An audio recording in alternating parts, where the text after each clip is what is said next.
औज़ुबिल्लाहि मिनश्शैतानिर्रजीम बिस्मिल्लाहिर्रहमानिर्रहीम अस्सलामु अलैकुम वरहमतुल्लाहि वबरकातुहू। How are you students? I hope you all will be fine. So today our topic is 1.7 Formation of unsaturated and saturated solutions. इस topic में हम saturated और अनसैचुरेटेड सॉल्यूशंस के बारे में पढ़ेंगे कि वो होते क्या हैं और हम देखेंगे हम उनको बना कैसे सकते हैं। सबसे पहले हम देख लेते हैं अनसैचुरेटेड सॉल्यूशन क्या होता है। तो जब अनसैचुरेटेड सॉल्यूशन मतलब कि ऐसा सॉल्यूशन जिसमें सॉल्यूट और डिज़ोल्व हो सकता है। ठीक है, सॉल्यूशन हमने पहले कल पढ़ा, सॉल्यूशन को पहले रिवाइज कर लेते हैं। सॉल्यूशन क्या होता है? Homogenised mixture of solute plus solvent. ठीक है, उसमें अब हमारे पास सॉल्यूट मैंने आपको कहा था क्या होती है, वो चीज़ जो क्वांटिटी में कम हो, सॉल्वेंट वो चीज़ जो क्वांटिटी में ज़्यादा हो। सॉल्वेंट अपने अंदर डिज़ोल्व करता है और सॉल्यूट डिज़ोल्व होता है, हल होता है। अब अनसैचुरेटेड सॉल्यूशन मतलब कि which can dissolve more amount of solute at a particular temperature. इस डेफिनेशन को समझने से पहले एक बात अब समझ लें कि देखें अनसैचुरेटेड सॉल्यूशन का सिंपल क्या मतलब है कि इस सॉल्यूशन को अभी मज़ीद भूख लगी हुई है, ये मज़ीद खाना खाना चाहता है, मतलब कि ये मज़ीद सॉल्यूट इनटेक करना चाहता है। ठीक है, ये अभी अपने अंदर और सॉल्यूट लेना चाहता है। अभी इसका सॉल्यूट लेवल पूरा नहीं हुआ, अभी हम इसमें मज़ीद सॉल्यूट डाल सकते हैं। Which can dissolve more amount of solute at a particular temperature. Example में हमें बता रहे हैं कि 5 ग्राम ऑफ शुगर को आप डिज़ोल्व कर लें 100 ग्राम ऑफ वाटर। ठीक है, अब जब हम इतनी थोड़ी सी शुगर 100 ग्राम ऑफ वाटर में डिज़ोल्व कर लेंगे वो तो इजीली हो जाएगी।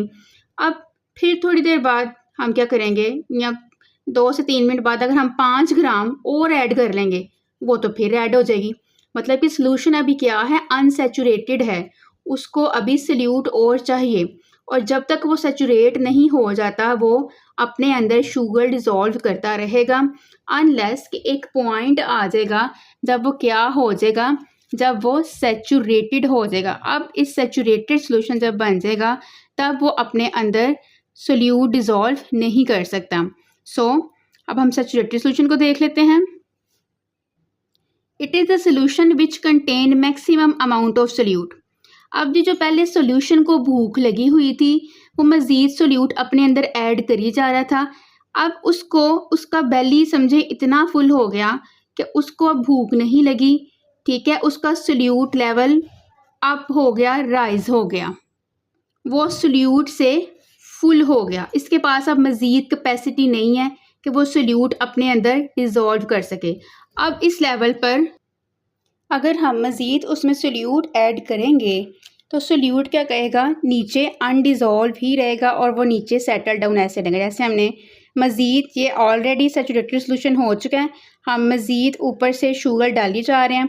अब शुगर क्या होगी, हल नहीं होगी, वो नीचे बैठ जाएगी। ठीक है, this is what saturated solution. ठीक है, अनसैचुरेटेड और सैचुरेटेड हमने पढ़ लिया। अनसैचुरेटेड मतलब कि वो मज़ीद सॉल्यूट अपने अंदर डिज़ोल्व कर सकता है, और सैचुरेटेड जो जिसकी सॉल्यूट कैपेसिटी फुल हो चुकी है वो मज़ीद सॉल्यूट अपने अंदर डिज़ोल्व नहीं कर सकता, because it already has maximum amount of solute. अगर हम मज़ीद इसमें सॉल्यूट ऐड कर देंगे तो वो क्या करेंगे, अनडिज़ोल्व रहेंगे और नीचे सेटल डाउन हो जाएंगे। नेक्स्ट हमारे पास एक इस टॉपिक में एक और क्वेश्चन है कि why different solutes have different solubilities in a particular solvent. यहाँ हमसे सवाल कर रहे हैं कि डिफरेंट सॉल्यूट्स जो होते हैं उनके पर्टिकुलर सॉल्वेंट में क्यों मुख्तलिफ उनकी सॉल्युबिलिटीज़ अलग अलग क्यों होती हैं। जैसे कि अब एक्सप्लेन भी आगे हमें कर रहे हैं, हम एग्जांपल उन्होंने हमें दी है कि 36 ग्राम ऑफ NaCl हम लेते हैं, उसको जब हम 100 ग्राम ऑफ वाटर में डिज़ोल्व करेंगे 20 डिग्री सेल्सियस के टेम्परेचर पर। ठीक है, तब क्या होगा, और 203.9 ग्राम शुगर हम लेंगे, उसको डिज़ोल्व करेंगे 100 ग्राम ऑफ वाटर में 20 डिग्री सेल्सियस पर ही। ठीक है, देखें वाटर की बाउंड सेम है, वाटर हमारा यहाँ क्या है, वाटर यहाँ हमारा सॉल्वेंट है। ठीक है, और NaCl और शुगर हमारे यहाँ क्या है, सोल्यूट है। तो यही तो हमारा क्वेश्चन है ना कि डिफरेंट सोल्यूट के डिफरेंट सॉल्वेंट में हमारे पास क्यों सॉल्युबिलिटी और होती है। इधर हमारे पास 36 ग्राम जो है वो डिज़ोल्व हो रहा है और इधर 203.9 ग्राम शुगर डिज़ोल्व हो रही है। 36 is a small value and 203.9 gram is a big value. तो ऐसा क्यों है? ऐसा कहते हैं इसलिए है कि सॉल्युबिलिटी ऑफ शुगर हमारे पास कहते हैं बड़ी होती है, ज़्यादा होती है NaCl से, नमक से। क्यों जी होती है? शुगर के मॉलिक्यूल्स लार्ज होते हैं, बड़े होते हैं। शुगर का अगर हम फॉर्मूला देखें तो क्या होता है C12H22O11, मतलब कि शुगर के मॉलिक्यूल्स क्या कहते हैं वो बड़े होते हैं।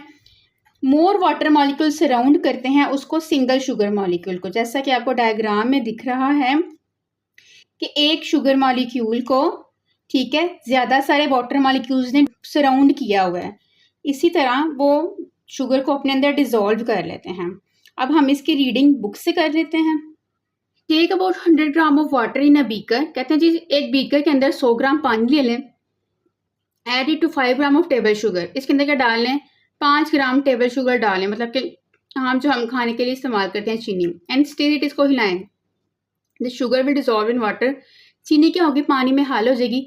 Then add another 5 gram of sugar and stir. अब क्या करें? अब मजीद 5 ग्राम शुगर ले लें, उसको मजीद हिलाएं। दिस विल आल्सो डिजॉल्व, ये भी डिजॉल्व हो जाएगी। This solution is an unsaturated solution. ये हमारे पास किसकी एग्जाम्पल थी? अनसेचुरेटेड सोल्यूशन की।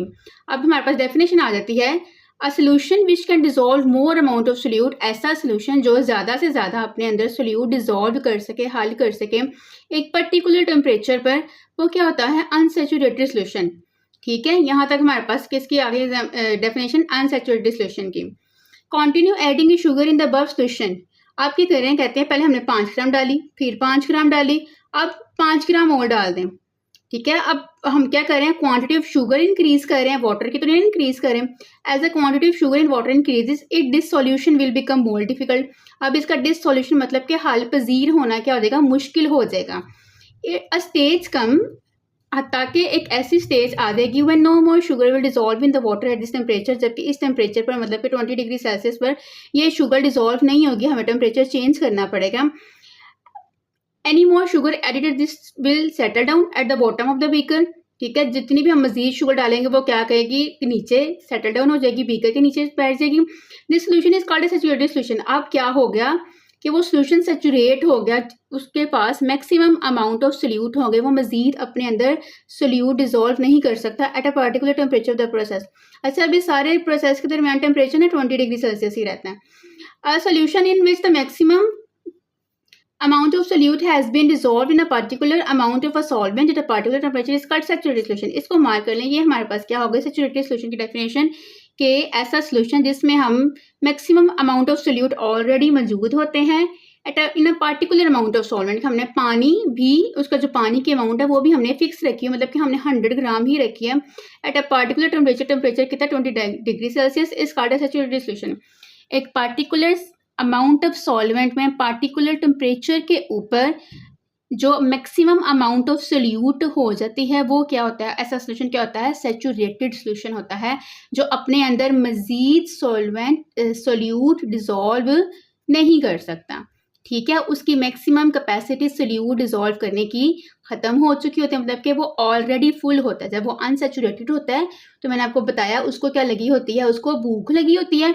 अब वो सैचुरेट हो गया तो उसका क्या हो गया? बेली उसका क्या हो गया? फुल हो गया। अब मजीद उसके अंदर सोल्यूट डिजॉल्व करने की, या अब हम कह सकते हैं समझने के लिए उसके अंदर खाना खाने की हिम्मत नहीं रही। ठीक है, तो ऐसा सोल्यूशन क्या है? Saturated solution. अब यहाँ हमारे पास क्वेश्चन बन सकता है जो मैंने बताया था कि why different solutes have different solubilities in a particular solvent. For example if the solution of table sugar, जो मैंने आपको एग्जांपल एक्सप्लेन की थी कि टेबल शुगर की और सोडियम क्लोराइड को जब हम बनाते हैं, 36 ग्राम ऑफ सोडियम क्लोराइड को डिजॉल्व कर लें, कहते हैं 100 ग्राम के अंदर 20 डिग्री सेल्सियस पे, तो हमारे पास क्या बन जाता है? सैचुरेटेड सोल्यूशन बन जाता है। मतलब कि एट दिस पॉइंट हम मजीद अंदर सोल्यूट अंदर ऐड नहीं कर सकते, वो ऑलरेडी क्या हो गया? वो सैचुरेटेड सोल्यूशन बन चुका है। मजीद वो NaCl अपने अंदर नहीं लेगा। अगेंस्ट दिस जब हम कहते हैं इसके बरखिलाफ टेबल शुगर अगर हम ले तो वो 203.9 ग्राम डिजॉल्व हो जाती है 20 डिग्री सेल्सियस के अंदर, उतने ही पानी के अंदर। इन अदर वर्ड्स, मतलब कि हमें यहाँ से क्या पता चला कि 36 ग्राम जो NaCl है वो 100 ग्राम के अंदर डिजॉल्व हो जाता है और 203.9 ग्राम शुगर किसके अंदर डिजॉल्व हो जाती है, 100 ग्राम ऑफ वाटर के अंदर डिजॉल्व हो जाती है। तो किसकी सॉल्युबिलिटी ज़्यादा है, ऑब्वियसली शुगर की सॉल्युबिलिटी ज़्यादा हुई। The solubility of table sugar in water is far greater than that of sodium chloride at 20 degree Celsius. तो 20 डिग्री पर जो हमारे पास solubility शुगर की होती है वो ज़्यादा होती है और नमक की कितनी कम होती है। This is due to the fact, अब इसके पीछे फैक्ट क्या है, हकीकत क्या है कि sugar molecules are larger, sugar के मॉलिक्यूल्स क्या हैं, बड़े बड़े हैं, then salt ions, so more water molecules can surround them, उनको ज़्यादा वाटर मॉलिक्यूल्स सराउंड करते हैं in a single sugar molecule causing it to dissolve in the larger amounts, ठीक है। और वो क्या होता है, फिर जो शुगर होती है वो जल्दी से पानी में हल हो जाती है, हल जल्दी भी होती है और लार्जर अमाउंट में भी होती है, ज़्यादा मिकदार में भी हल होती है। So this is for our today. If you have any question regarding the lecture then ask me in comment section. I hope आपको समझ आ गया होगा। Stay tuned for the next lecture. अल्लाह हाफिज़।